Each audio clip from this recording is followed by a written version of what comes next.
오늘 우리가 계속해서 그 가나안 족속 6번째 브리스 족속에 대해서 함께 나누려고 합니다. 브리스라는 의미는 광활한 평야, 그리고 전쟁터라는 뜻이 있다고 합니다. 시골 사람이라는 뜻도 있고요.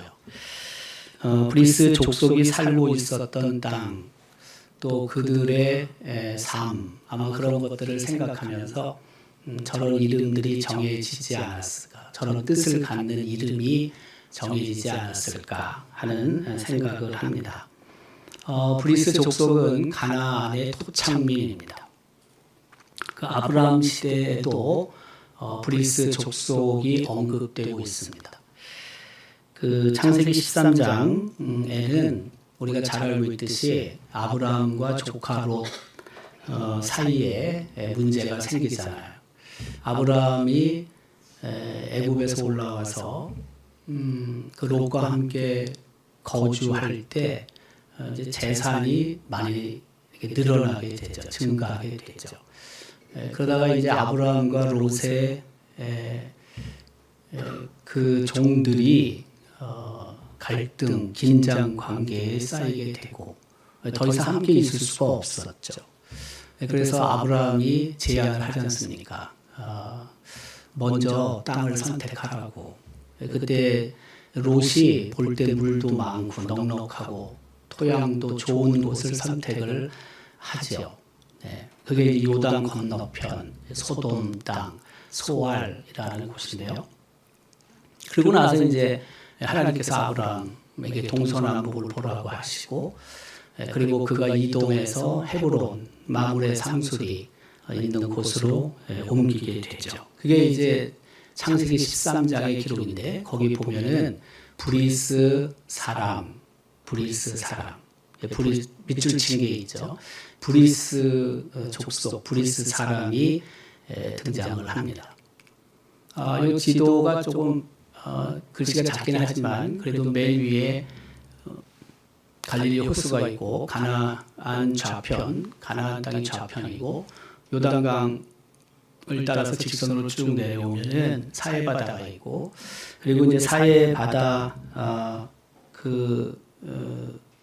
4시 방향으로 소돔 고모라라고 쓰여져 있고, 그 다음에 한 7시 방향으로 소알이 있고, 그리고 그 사해 바다 좌편 갈릴리 땅인데 거기에 헤브론이 있죠. 헤브론.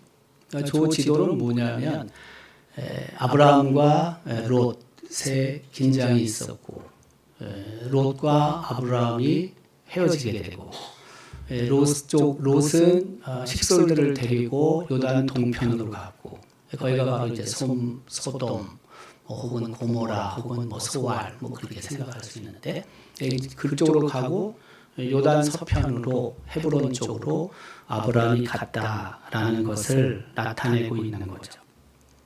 요단 동편인데 사실 요단 강은 사해로 물이 들어오면서 요단 강은 끝나는 거죠. 끝나지만 그래도 요단 강을 기준으로 했을 때 이제 동편으로 우리가 이해할 수 있겠죠. 그 브리스 족속의 거주지는 몇 군데 있습니다. 첫 번째는 세겜입니다. 세겜은 가나안 땅의 중심이라고 할 수 있습니다.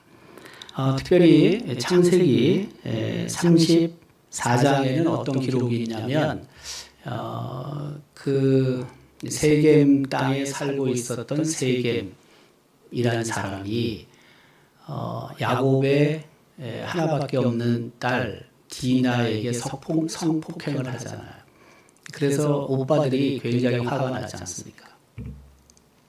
그리고 그 오빠들 중에 특별히 레위, 시므온이 아주 분노하게 되죠. 그때 세겜이 그 야곱의 외동딸 디나와 결혼할 마음이 있었고, 성폭행을 하고 나서 그런 마음이 있었고, 물론 그 사전에 좋아했다고도 할 수 있지만 그 방법이 대단히 틀렸잖아요. 근데 그 아버지, 세겜의 아버지 시몬에게 제안을 하고 그걸 이쪽으로 전하는 거죠. 야곱 쪽으로. 그런데 시몬과 그리고 그 레위가 몹시 화가 나서 일을 꾸미는 거 아닙니까? 할례를 받지 않으면 안 된다. 할례를 다 남성들에게 받게 한 다음에 세겜성에 다 받게 한 다음에 굉장히 불편하잖아요. 그때 쳐들어가서 다 학살을 하지 않습니까? 학살을 했을 때 그 이후에 다른 야곱의 아들들도 합세해서 재산도 빼앗고 뭐 탈취도 하고 뭐 그런 일을 벌여요. 그게 창세기 34장의 기록인데 여기에도 이제 브리스 족속이 나옵니다. 브리스 족속. 저기 보면은 가운데쯤에 브리스 족속에게라고 나오죠. 그러니까 브리스 족속은 토착민입니다. 토착민. 아브라함이 살았던 시대가 대충 그 주전 2000년쯤 작거든요. 주전 2000년 작고 또 한 1000년쯤 지나면은 주전 1000년이 사울이나 다윗 시대라고 보면 되거든요. 그리고 1000년이 지나면 예수님 시대잖아요. 예수님이 오신 거잖아요. 그리고 우리는 예수님이 오신 후에 2000년 지난 지금 살고 있는 거거든요. 그러니까 지금부터 역으로 계산하면 아브라함 시대는 한 4000년 전이다라고 생각하면 되죠. 근데 바로 그 세겜의 브리스 족속이 거주했다는 거예요. 오래전에. 이것도 지도를 보면은 가운데 세겜이 있고 그다음에 요단강 파란선으로 쭉 내려오고 밑에 사해가 있고 사해 위에 아이성 그다음에 베델이 있습니다. 베델. 그리고 더 올라가면은 세겜이 있고 에발산과 그리심 산을 볼 수 있고요. 그리고 쭉 요단강을 타고 올라가서 갈릴리 호수가 있는 거지 않습니까? 그러니까 그 브리스 족속이 가나안의 중앙 산지에 거주하고 있었다는 걸 우리는 알 수가 있어요. 또 하나는 그 가나안 땅 그 좀 더 북쪽으로 산악 중앙지대인데 조금 세겜보다 위쪽에 베색이라는 곳에도 브리스 족속이 살았다고 볼 수 있죠. 왜냐하면 여호수아 11장 1절, 3절, 5절에 보면 브리스 족속이 기록되어 있거든요. 그 여호수아 11장에는 특별히 가나안 북쪽을 여호수아가 정복하기 위해서 출전을 하거든요. 근데 출전하기 전에 이미 가나안 땅 북쪽에 살고 있었던 가나안 족속들이 연합을 해서 이스라엘 족속과의 전쟁을 준비하고 있었죠. 그게 이제 여호수아 11장의 기록이에요. 특별히 가나안 북부 지역의 중심지가 하솔이라는 곳인데 그 하솔 왕 야빈이 가나안 족속들을 모으거든요. 모아서 이스라엘과 한판 붙으려고 이제 하죠. 근데 거기에도 보면은 브리스 족속이 언급이 되거든요. 브리스 족속이 나오죠. 그 여호수아 1장 11장 1절부터 5절까지는 북부 지역 가나안 족속 연합군이 결성되는 내용이 있고요. 그리고 그 군사가 얼마나 많았는지 해변의 모래 같았다라고 말을 하고 있고, 그리고 병거도 매우 많았다라고 기록을 합니다. 그게 여호수아 11장 1절부터 5절까지 내용이에요. 6절부터 9절까지는 이들이 메론 물가에 포진하고 있었죠. 그때 이스라엘 백성이 기습을 하게 되죠. 그래서 대승을 거두게 됩니다. 요 지도 보면 배색이라고 있습니다. 배색이 나오는데 그 이스라엘 군대가 이제 북쪽으로 올라가서 어떻게 보면 마지막 가나안 정복 전쟁을 한다고도 볼 수 있습니다. 이제 이런 가나안 정복 전쟁을 했음에도 불구하고 정복을 못하는 땅들이 있게 되는 거죠. 앞서 언급한 것처럼 그 가나안 북쪽에 그 땅들 정복 전쟁이 있었고 그리고 저 지금 지도를 보더라도 중앙 위쪽에 보면 빨간 그 선들이 모여 있는데 메론 물가라는 곳에서 가나안 연합군과 이스라엘 그 군대가 한판 붙는 거고요. 그리고 그 이스라엘 군대가 대승을 거두는 내용이 저기 있죠. 네.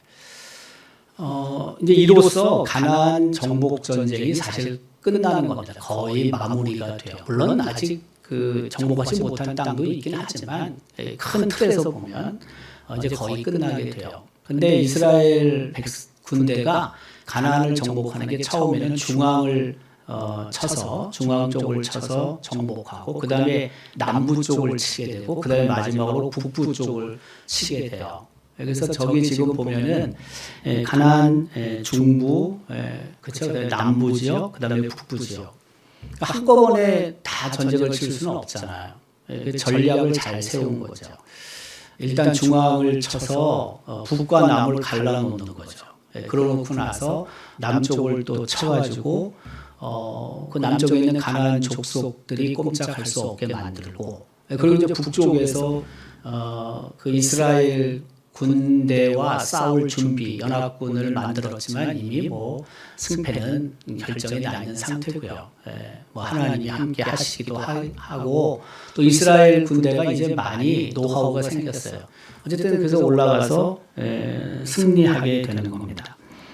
대개 가나안 정복 전쟁이 초기에 다 정복은 못하지만 대세가 이렇게 결정되는 것이 한 7년 걸렸다고 보통 생각해요. 그리고 나머지 미세한 부분들까지 정복을 하는데 한 9년 걸렸다고 생각을 하고 그래서 가나안 정복 전쟁이 시작돼서 끝날 때까지가 한 16년 정도로 이제 생각을 합니다. 오랜 세월 동안 이스라엘 군대가 전쟁을 치렀던 거죠.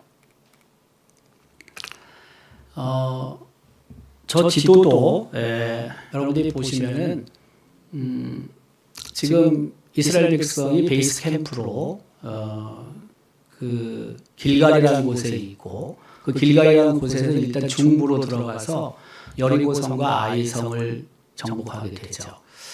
그리고 이제 밑쪽으로 내려오게 되는 거예요. 그게 남부 지역이 되는데 특별히 남부 지역에 있어서 하나님의 놀라운 그 역사가 나타나는 게 기브아 전투거든요. 태양이 멈춘 바로 그 전투. 저걸 통해서 남부 지역을 확실하게 그 점령할 수 있었어요. 그리고 이제 화살표 보면 위쪽으로 있잖아요. 그게 이제 북쪽으로 올라간다라는 뜻으로 여러분들이 이해하시면 됩니다. 가나안 정복 전쟁이 저렇게 중부, 남부, 북부 지역을 거쳐서 그 정복의 그 전개가 이루어졌다라고 생각하면 됩니다. 특별히 솔로몬 시대에도 이 브리스 족속에 관한 언급이 있습니다.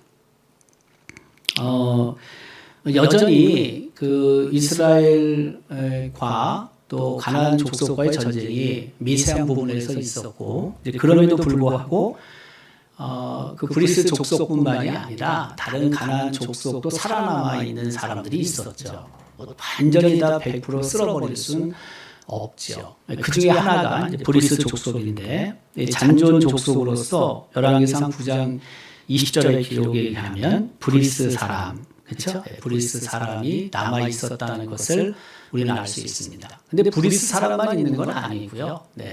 여부수도 있고 히위 족속도 있고 그랬어요. 이 지도는 그 이스라엘 그 군대가 가나안 땅으로 진입했을 때 가나안 7부족이 거처했던 지역 땅들을 말합니다.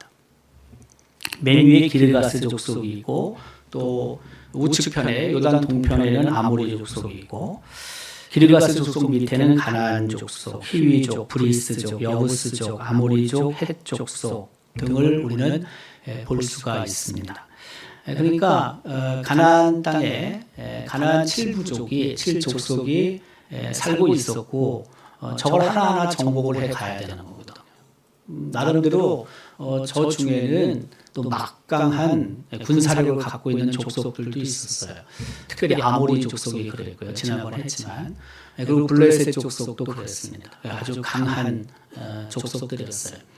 지중해 변에 있는 블레셋 족속은요, 우리가 알고 있듯이 그 애굽에서 노예 생활을 하던 이스라엘 백성, 사실은 그 지중해를 타고 올라오는 길이 있거든요. 예전에 요셉이 형들이 이스마엘 약대 상인들에게 팔았잖아요. 그때 이스마엘 약대 상인들은 저 지중해 길을 타고 애굽으로 내려온 거거든요.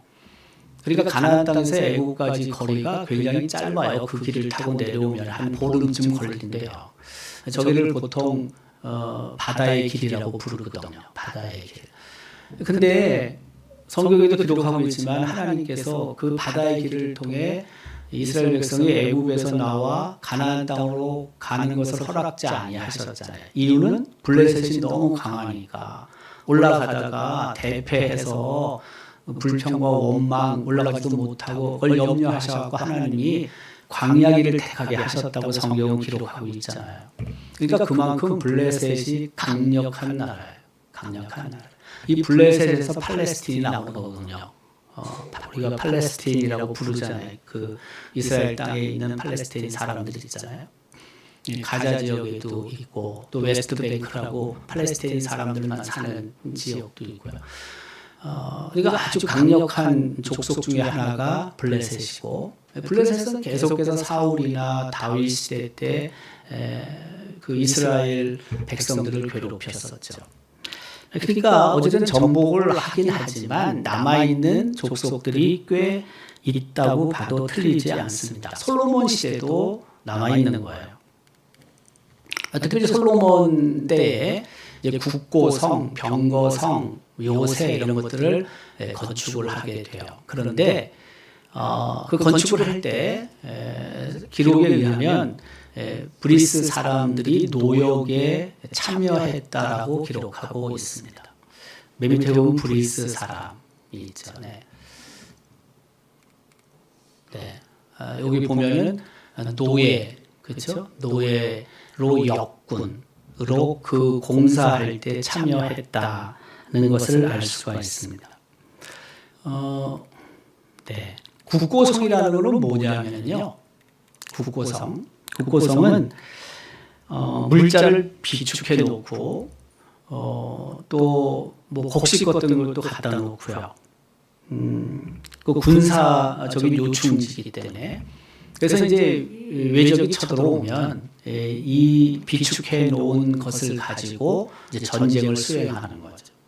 그게 이제 국고성이에요. 국고성에도 많은 그 물자들이 비축되어 있었고 또 병거성도 비슷해요. 병거성도 국경을 방어하고 또 그 군사적 기지 요새를 구축해 놓은 곳이에요. 병거성도 1,400개의 병거, 12,000명의 마병들이 있었다고 그래요. 보통 이 국고성이나 병거성의 위치가 이제 북쪽 하솔, 그리고 우리가 많이 들은 무깃도, 그리고 게셀 뭐 이런 곳이 국고성과 병거성으로 사용되었던 도시라고 보통 말을 하죠. 요거 보면은 이제 하솔이라고 있고요. 하솔이 제일 북쪽에 있고 작은 글씨지만 그다음에 무깃도가 지중해 그 위쪽에 보면은 지중해 쪽에 무깃도가 있고 그리고 제일 아래쪽에 게셀이 있습니다. 게셀. 저기가 이제 바로 국고성으로 병거성으로 사용되었던 동네라고 할 수가 있습니다. 솔로몬 시대 때는 그 워낙 강력한 나라이기도 했지만은 철저하게 이방 민족의 침공에 대비했던 겁니다. 그런데 그 국고성이나 병거성 요새를 세울 때 이스라엘 백성도 뭐 당연히 노역에 참여했겠지만 그러나 그 땅에 살고 있었던 가나안 족속들도 노역에 참여했고요. 그 중에 브리스 사람들도 있었다는 것입니다. 요 부분을 우리가 좀 다시 한번 볼 필요가 있는데, 그 히위 사람, 여부스 사람 중 남아 있는 모든 사람, 그렇죠? 네. 곧 이스라엘 자손, 그렇죠? 네. 그리고 그 땅에 남아 있는 자손들, 솔로몬이 노역을 하기 위해서 역군으로 노동을 시켰다는 거죠. 그러니까 오랫동안 살아남아 있기는 있는데 이들이 그렇게 평탄한 삶을 사는 건 아니죠. 노예로 살았으니까 말입니다. 노역을 감당했으니까 말입니다. 저는 뭐 다른 족속도 있는데 지금 오늘 우리가 초점을 맞추는 게 브리스 족속이잖아요.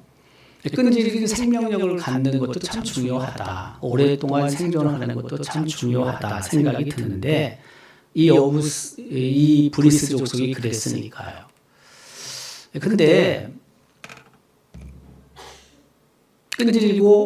끈질고 어쨌든 계속 그 사라지지 않는, 멸절당하지 않는 족속 중에 하나가 브리스 족속이면은 틀림이 없어요. 근데 저게 과연 또 좋냐? 아직 그런 생각이 든다는 거예요. 이스라엘 백성이 애굽에서 처음 그곳에 갔을 때는 대우를 받았잖아요.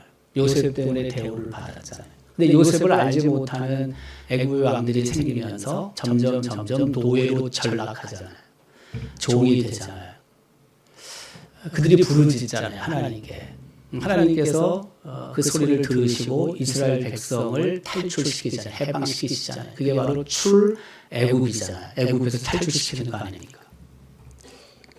그러니까 노역을 당하고 또 그렇게 사는 게 끈질긴 생명을 가지고 버티고 사는 것만이 능사는 아니다, 저는 생각해. 어쨌든 하나님께서 이 땅에서 우리에게 생명을 주셨으면 감사와 기쁨 속에 평안한 삶을 사는 것이 맞는 거고, 만약에 그 노예 생활이 합당했다면 하나님께서 이스라엘 백성을 굳이 애굽에서 탈출시키실 이유가 뭐 있어요? 생명만이 중요하다면은 탈출시킬 이유가 없다. 물론 하나님께서는 약속하셔서 애굽에서 나와 가나안을 향하여 가도록 그렇게 약속하신 건 맞는데, 그렇다고 거기서 계속 그렇게 노예 생활하는 것만이 피망이 없고 그냥 그걸로 끝낸다면 그건 별로 의미가 없다 하는 생각이 저는 들어요.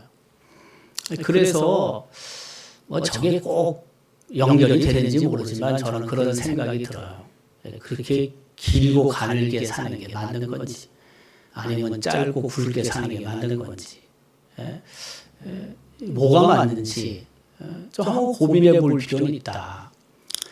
저는 늘 그런 생각을 했어요. 길고 가늘게 살기보다는 짧고 굵게 사는 게 나는 좋다. 그 생각을 했는데 요즘 조금 바뀌고 있어요. 바뀌는 게 내가 그래서 뭐 길고 가늘게 살겠다는 뜻이 절대 아니에요. 그건 아니고 짧고 굵게 살겠다는 각오로 어쨌든 하루하루를 최선을 다해서 산다. 약간 좀 바뀐 거죠. 네. 제가 어떤 의사가 쓴 수필 글을 하나 읽었는데 그분은 저 내용으로 글을 썼는데 길고 가늘게 사는 쪽에 점수를 많이 줬더라고요. 환자들을 보면서 자기가 그 결정을 내린 거예요. 근데 짧고 굵게 사는 사람들을 보면 환자들 가운데 운동 안 하고 먹지 말라는 술, 담배 계속 먹고 피고 기름진 거 계속 먹고 그러면서 하는 소리가 나는 짧고 굵게 살겠다. 이렇게 얘기하는 거예요. 근데 길고 가늘게 사는 사람들 보면은 그 글을 제가 보면서 느낀 게 뭐냐면 이분이 그쪽에 점수를 많이 주는데 그 삶 속에서 나름대로 성실하게 사는 부분들이 보여지고 그리고 죽음이 다가왔을 때 그것을 그 삶의 일부로 인정을 하고 이렇게 잘 수용을 하더라는 거예요. 근데 짧고 굵게 산다고 말했던 사람들 중에 적지 않은 수가 그 병을 고치지 못하게 되고 죽음이 앞에 다가왔을 때는 안절부절 굉장히 불안해하더라는 거예요. 네, 불안해하더라는 거예요. 그러면서 하는 얘기가 뭐냐면 아까 언급한 것처럼 자기 건강에 대해서 별로 신경도 안 쓰고 있고 하라는 건 하지도 않고 수은 몸에 좋지 못한 거 먹고 있으면서 맨날 말은 짧고 굵게 살겠다고 얘기하고 있고 이건 틀린 게 아니냐 그런 논리예요. 제가 읽어보니까 충분히 나는 그 부분에 동의를 해요. 그렇다고 해서 내가 무슨 뭐 엉망으로 살면서 내가 짧고 굵게 살겠다는 게 아니라는 거예요. 짧게 굵게 사는 거는 맞다 나는. 근데 매일매일의 삶 속에서 우리가 정말 종말론적인 삶을 사는 게 맞다. 종말론적인 삶이 뭐예요 도대체? 오늘 하나님께서 나를 부르셔도 내가 어쨌든 하나님 앞에 가는 것 그 부분에 대해서 그걸 내가 부정한다고 안 가는 것도 아니고요. 그렇잖아요. 네. 그렇다고 해서 뭐 하나님이 정말 너무 일찍 부르시면 그것도 좀 곤란하긴 하죠. 그렇지만 어쨌든 종말론적인 삶을 살면서 하루하루 최선을 다해 성실하게 살면서 하나님의 부르심을 기다리는 것. 근데 그게 짧아도 상관없다. 짧아도 상관없다. 네. 꼭 길어야만 되는 것은 아니지 않느냐라는 생각이 든다는 거예요.